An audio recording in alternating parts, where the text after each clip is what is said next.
I love Phantom Blood. Hell, I did an entire 21-minute video on it, and if you haven't seen that, then you should go watch it right now, because A, it's good, and B, this is not only a why you should watch JoJo's Bizarre Adventure Part 2, but also a Part 2 of my why you should watch JoJo's Bizarre Adventure series. Also, we've got heavy spoilers for Part 1 incoming, so be warned, because we're kicking off right now. When I do videos, I try and stay away from the idea that any one piece of media is objectively superior to another. Sure, I'll call out individual aspects of shows and talk about why I think one did it better than the other, but objectively ranking series has never really sat right with me.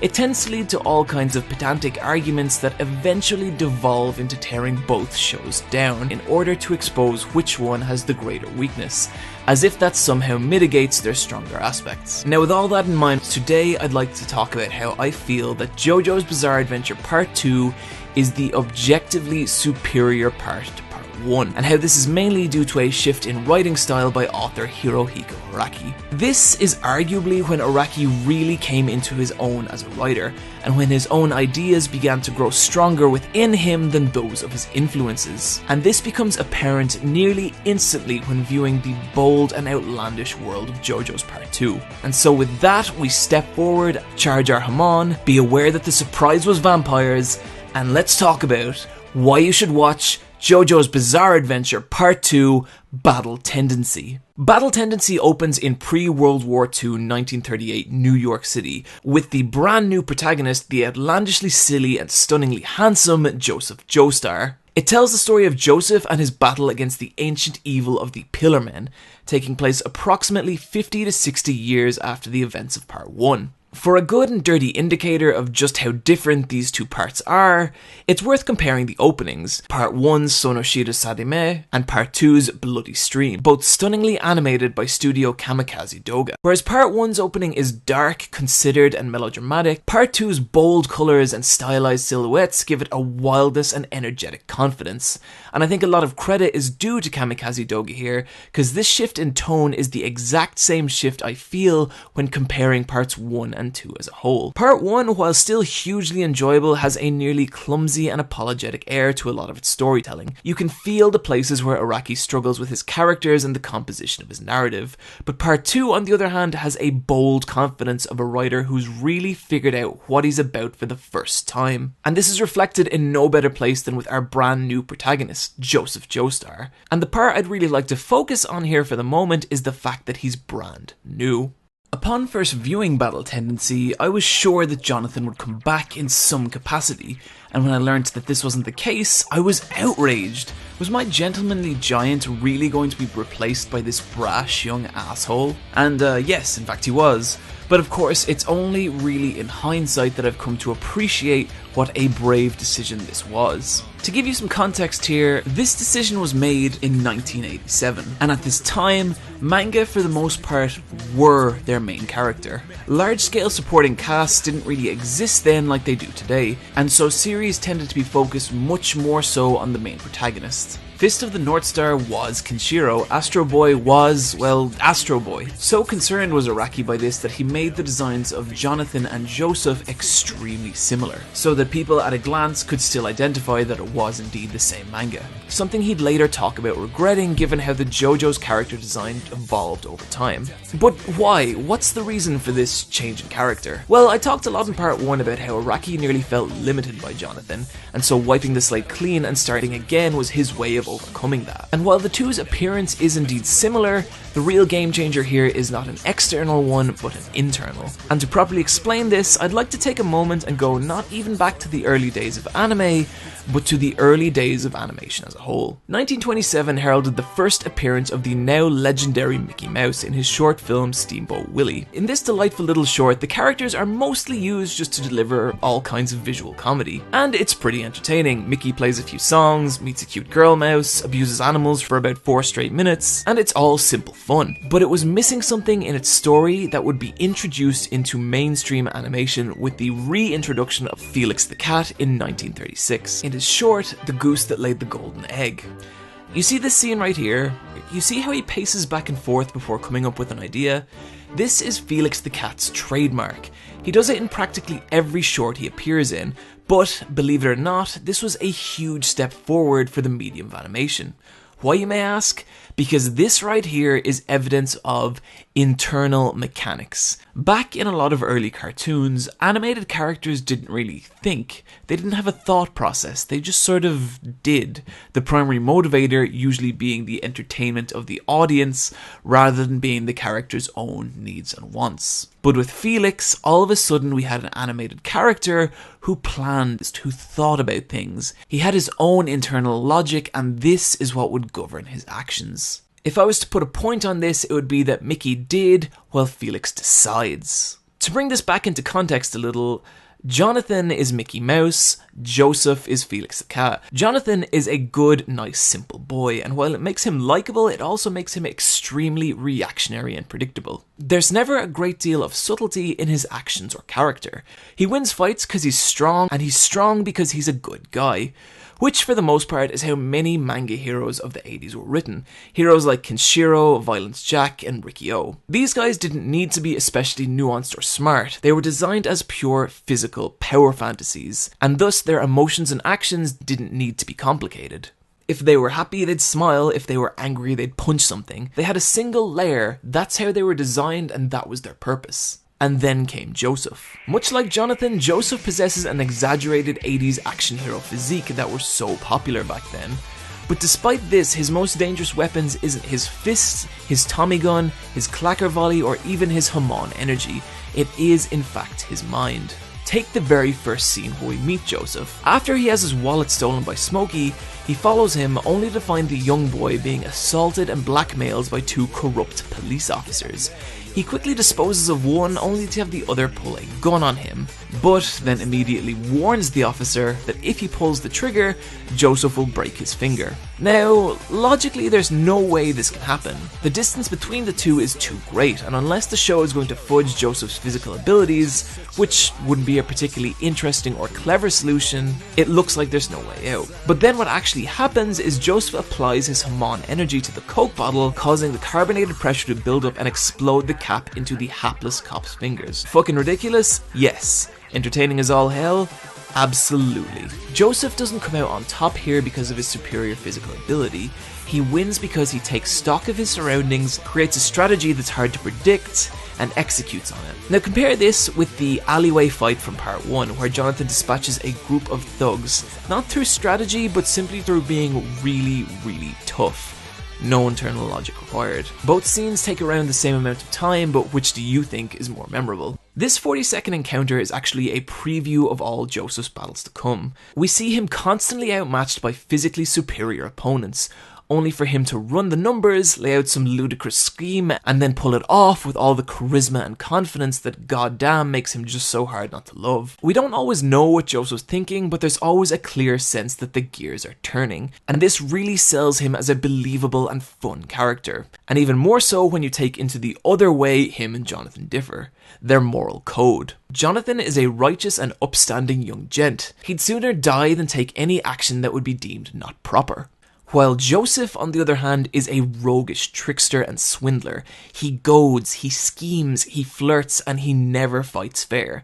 In other words, he's about as far cry from Jonathan as you can imagine. And I think writing such a different protagonist is what opened up Iraqi to this new style of internal character writing. Joseph is not the only character this applies to, however. Many of the other characters in Battle Tendency have their own motivations and logic that drive their actions. Caesar is driven by a fierce pride in his family, Strohenheim by loyalty to his country, and Lisa, well, I'm not sure about Lisa, but she's a fucking badass and I love her. This is also the second major way that Battle Tendency totally eclipses Phantom Blood. Supporting cast are infinitely more interesting, memorable, and likeable than the forgettable cartoon characters of Part 1. Remember this guy? No, of course you don't, because he was about as exciting as watching ice melt. The most notable character here for me is Joseph's rival and eventual friend, the previously mentioned Caesar Zeppeli. What's cool about Caesar is he is very much his own hero in his own story. Unlike many of the supporting cast of Part 1, Caesar does not just enter Joseph's life immediately and think he is the greatest thing in the world.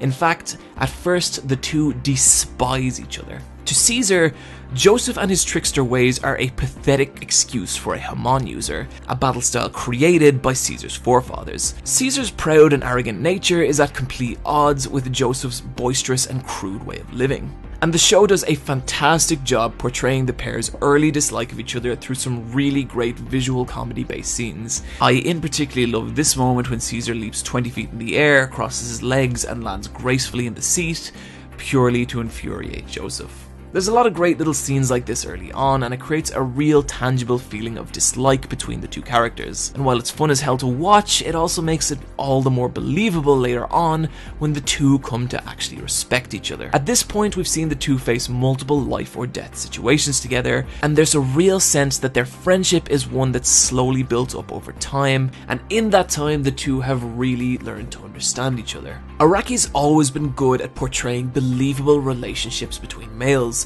It's why Jonathan and Dio's rivalry from part 1 worked so well, and also goes some ways to explain why such a large part of the JoJo's fandom is yaoi related. Well, that and they're all impossibly beautiful men, but I think camaraderie like this becomes an increasingly important part of JoJo's as it continues, even taking center stage in part 5, which is nearly less about Giorno and more about the teenage boy mafia splinter cell he becomes a part of. Conveying friendship is never easy, and too many times we get throwaway lines of dialogue that are meant to convey a lifetime of friendship in a single sentence.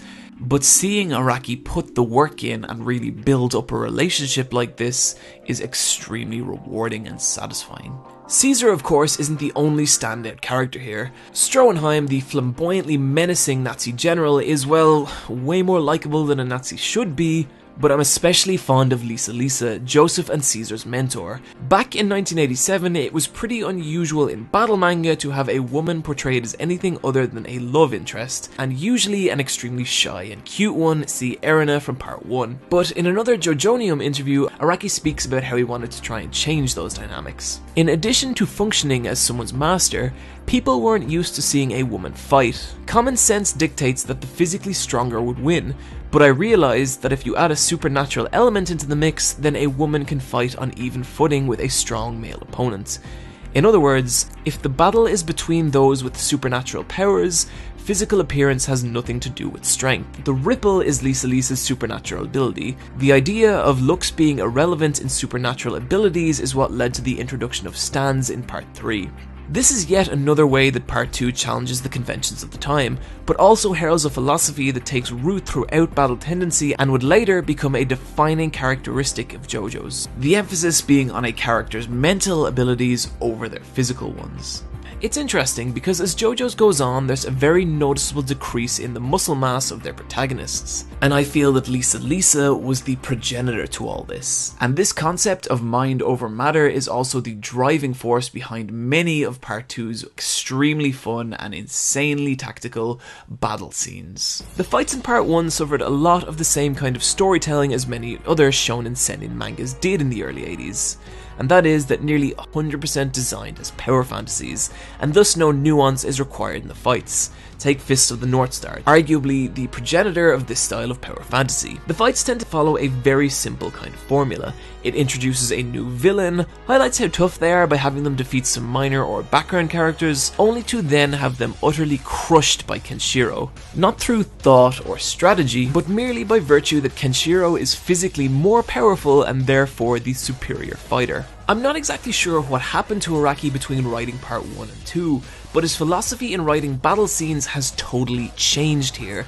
Completely gone are the simple masculinity contests of part 1, and replacing them instead is something far closer to the chess-like stand battles that would eventually become synonymous with JoJo's as a whole. The primary motivation for this seems to be Joseph himself. Whenever talking about him in an interview, Araki describes his style of Hamon as swindler or trickster, and Joseph himself, during the fight with AC/DC, refers to his fighting style as sleight of hand. Much like a magician, the emphasis is on misleading your opponent so they can't see what you're really up to. And if you've already seen the fight with AC/DC, you'll know exactly what I'm talking about. Even more telling in this particular fight is the reference to Sun Tzu's Art of War, an ancient Chinese military tactics manual that puts a huge amount of emphasis on the importance of taking action to disorientate your opponent as opposed to trying to overwhelm them with force. The manual is still largely referenced in business and competitive sport today and is an interesting read, its entire ethos being war through deception. Araki seems to have taken these lessons to heart, as Joseph, unlike Jonathan, never engages in bouts of physical strength. Which is for the best, because many of Joseph's fights involve him facing opponents who, if given the proper chance, could break every bone in his body with a simple flick of their wrist. Take the first major fight of the series, Joseph vs. Straits. Considering that Straits is now an immortal superpowered vampire, there's an ocean of difference between the two's physical ability. And to cross that ocean, Joseph will have to use every low-down, dirty, underhanded trick in the book. Before the fight even starts, Joseph ambushes Straits with a volley of Tommy gunfire. While both entertaining and effective, this also gives us a decent insight into Joseph's mind. He's not interested in proving that he's physically superior to Straits, or that he's the more skilled or honourable fighter.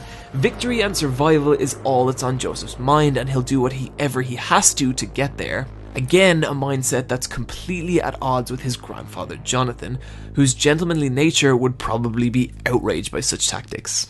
From here, Joseph sets trap after trap, constantly blindsiding Straits at every angle he can. The best example of this being when he hurls the grenade at Straits, only to have the vampiric super being knock it away, only then to reveal that that first grenade was actually attached to the pins of many other grenades that had already been attached to Straits' back. They then become active, engulfing the confounded Straits in a wild explosion. And this Tom and Jerry, or even David vs. Goliath dynamic is what keeps the fights in part 2 so entertaining. Despite the fact that odds are consistently against Joseph, it's his brain that keeps him in the game.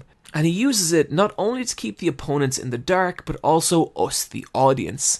We're never quite sure what Joseph's planning next, and this keeps us on the edge of our seats as we want to see his next major reveal. Made all the more fun by the fact that he shrouds this genius-level battle instinct with a goofy and outlandish persona. And it all adds up to make his fights a pure delight.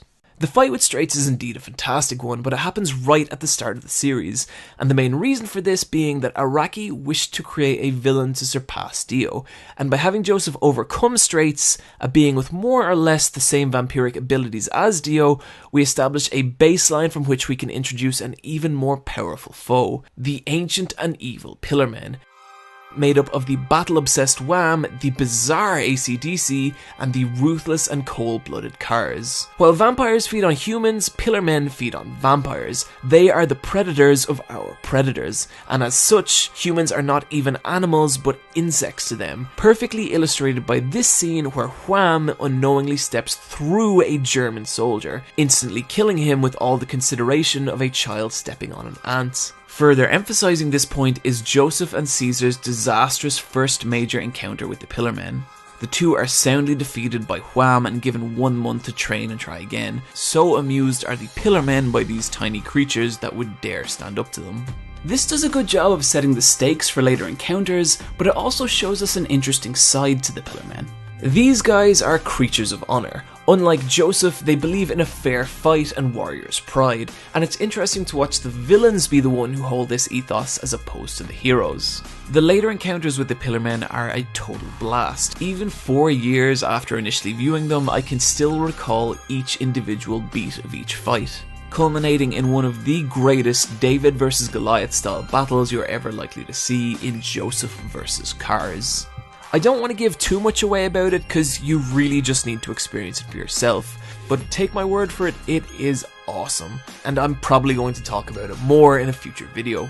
Now, while I do think the Pillarmen are fun and interesting villains, this may be the only aspect of Battle Tendancy that I feel doesn't quite match up to Phantom Blood, as these villains are simply not as unique or memorable as Dio. I mean, that's not to say the Pillarmen aren't interesting, they totally are, but just they never really match Dio's level of diabolical bravado. Surpassing Dio is something that Araki would struggle with for some time to come, until at least part 4, with the introduction of one of my favourite characters of all time, the glorious Yoshikage Kira.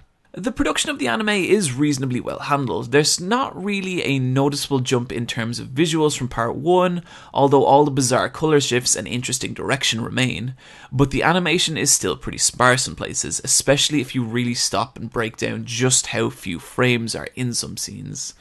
But the key poses are still well drawn enough that it never becomes too much of an issue. The audio, on the other hand, has gotten a significant boost. Both the sound effects and in particular the music have a distinct jump in quality here. Gone are the more traditional classical string pieces of part 1, and replacing them is a soundtrack brimming with 80s chic, fusing energetic 80s rock pop with a distinctly Eastern influenced electronic style. A particular favourite of mine being the track Awaken, used as the Pillarman's theme, although Stroheim's theme Propaganda is also a total blast. The English dub is fine, but honestly, this is one of those cases where I'm going to have to really recommend the sub, lest you rob yourself of Sugita Tomokazu's delightful performance as Joseph, perfectly capturing his wild genius and his goofy trickster side. Richard Epcar's performance in the dub, on the other hand, really nails Joseph's foppish aloofness, but fails to capture his deeper layers. Although I would like to give a shout out to Chris Jaya-Alex's portrayal of AC/DC. He really nails both the confidence and bizarreness of that character. He hasn't done a lot of anime, but I'd really like to see him do more in the future. So, with all we've covered in part 2, it's safe to say that Araki has reworked a lot of the ways he approaches writing fiction in Battle Tendency. But there's one other way that I really feel Araki has advanced his efforts over part 1, and this is yet another thing that would stay consistent throughout his work over the years, and that is how Araki portrays death. Now, before I go on here, there's something I'd like to point out. Have you ever noticed how many deaths in film look like this? You brought me back once, but not this time. Character A holds character B, insisting everything's going to be alright, while character B imparts some emotional final words before slowly slipping away. The clutching final embrace, I call it. I have two major problems with portraying death scenes like this, the first being just how overused they are. At this point, it's more of a storytelling contrivance than a piece of actual writing. I could list forever the amount of movies I've seen this in. Hell, it even happens twice in part 1. The second issue is that it always gives our characters the perfect amount of time to say their final goodbyes, when in reality, and often very tragically, death tends to come in one of two forms: far too quickly or far too slowly. And this perfectly comfortable final 90 seconds that so many movies, anime and TV shows afford their characters just doesn't really happen. Now, with that in mind, I'm about to drop some major spoilers on the first 4 episodes of Grimgar of Fantasy and Ash, as well as the late episodes of Battle Tendency. So if you wish to avoid either, pause this video and go to the time indicated in the description. Grimgar, in a lot of ways, was an interesting show. There was at the same time a lot to like and dislike about it, but I did enjoy how brutally the show portrayed its world and fight scenes. There was a real feeling that these were struggles for survival rather than the usual anime skill contests. But if there was one thing that was totally obvious from the first 3 episodes, is that the show was going to kill off one of its main characters. Myself and a friend even took bets on who it would be. My money was on Nice Guts, but as it turned out, it was Nice Mage Boy who would end up biting the dust. While I thought this was a good move for the show, this was also what made me drop it entirely, as I felt the portrayal of his death was so incredibly mismanaged. It completely robbed Grimgar of what should have been its finest moments. Rather than just letting the death happen, Grimgar felt a need to constantly signpost that it was coming and then drag out the actual death itself. And it does this numerous times throughout the episode. For example, 1. We get the scene where 2 characters half admit to liking each other, a sure sign that someone ain't gonna make it to minute 22 of this episode. 2. The narrator fucking tells us he's about to die. 3. He avoids the first arrow only to get hit later by a different arrow, which seems to have little or no effect on him until 4. The arrow actually did affect him, now he's dying. 5. Boom, final clutching embrace. And then 6. Priest guy has to be the one to tell us that he is actually dead. And hey, an upskirt shot, because that's what that scene needed.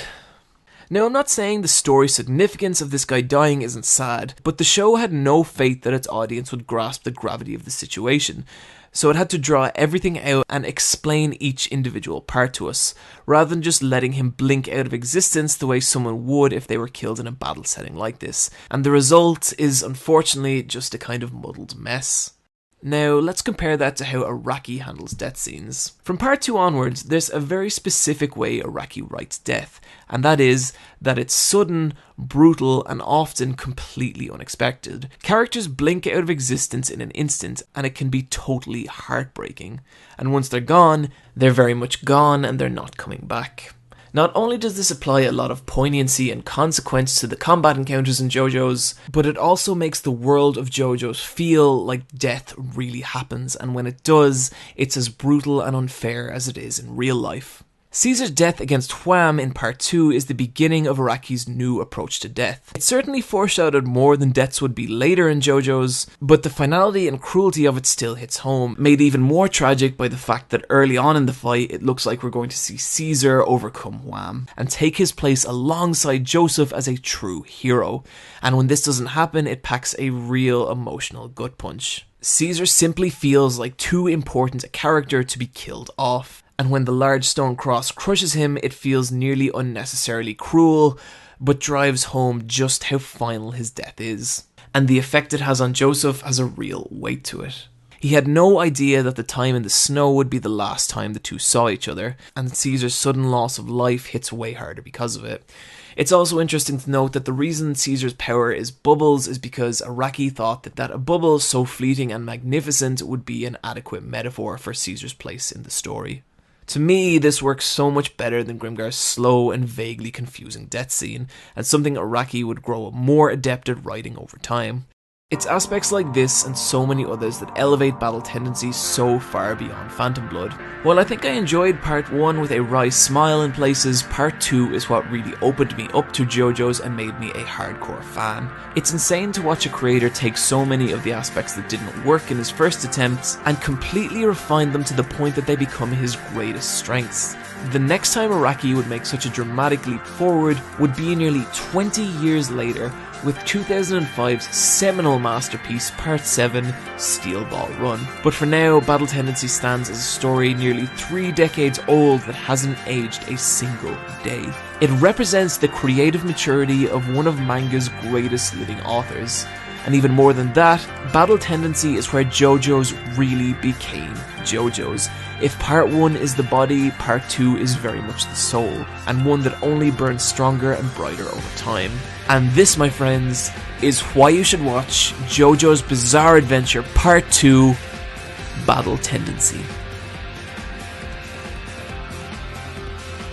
And guys, that is going to do it once again for this video. I really hope you enjoyed, and again, I just want to say how much I appreciate all the likes, subscribes, and comments. I'm aware that sometimes there can be a bit of a wait between videos, and the main reason for this is just life stuff getting in the way, not any lack of enthusiasm on my part. I have a ton of ideas for future videos I want to make, and I plan on making videos for a very long time. In the meantime, you can follow me over on Twitter at @ipatchwolf, or catch me over on the Let's Fight a Boss video game podcast. Friends, take care of yourselves, and I'll see you next time.